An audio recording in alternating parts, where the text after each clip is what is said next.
Salam, hər vaxtınız xeyirli, gününüz uğurlu olsun. Dəyərli izləyicilərim, xoş gördük sizləri. Bugün asan və tez başa gələn uşaqların sevimlisi makarondan cipsi hazırlayacağım. Bunu necə hazırlayacağım? Əgər bu sizə də maraqlıdırsa, buyurun izləyin.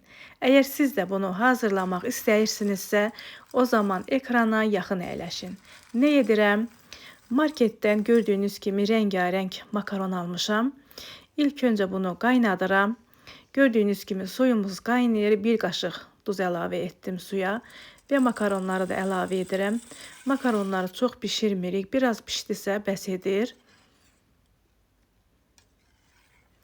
Əziyyətə dəyər verən, videolarımı izləyən, bəyənən, şərhlər yazan hər kəsə öncədən təşəkkür edirəm. Artıq makaronumuz qaynayır, altını söndürüb süzürəm. Qeyd edim ki, məndə makaron rənglidir. Siz bunu sadə makarondan da edə bilərsiniz. Gördüyünüz kimi makaronu süzdüm. Makaronun suyu gedəndən sonra üzərinə 1 çay qaşığı duz, 1 çay qaşığı sarımsaq tozu və 1 yarım çay qaşığı qırmızı istiot əlavə edib bunu yaxşı-yaxşı qarışdırıram.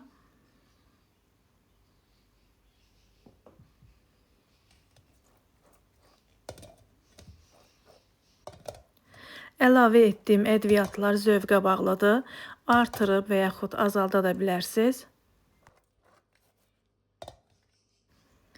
Və bunu soba listinə əlavə edib sobada bunu qovururam. Xırçıltılı olana qədər bunu sobada pişirirəm.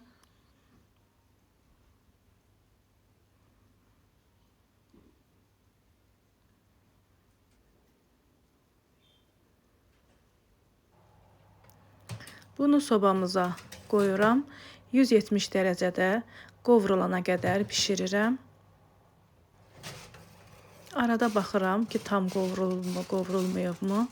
Hələ ki tam qovrulmayıb. Yenidən sobaya qoyuram.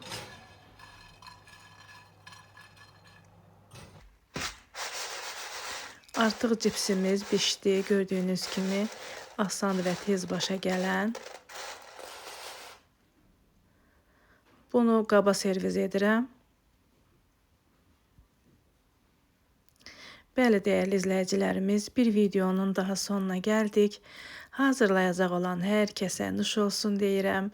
Hələlik bu qədər sağ olun. Allah'a əmanət olun.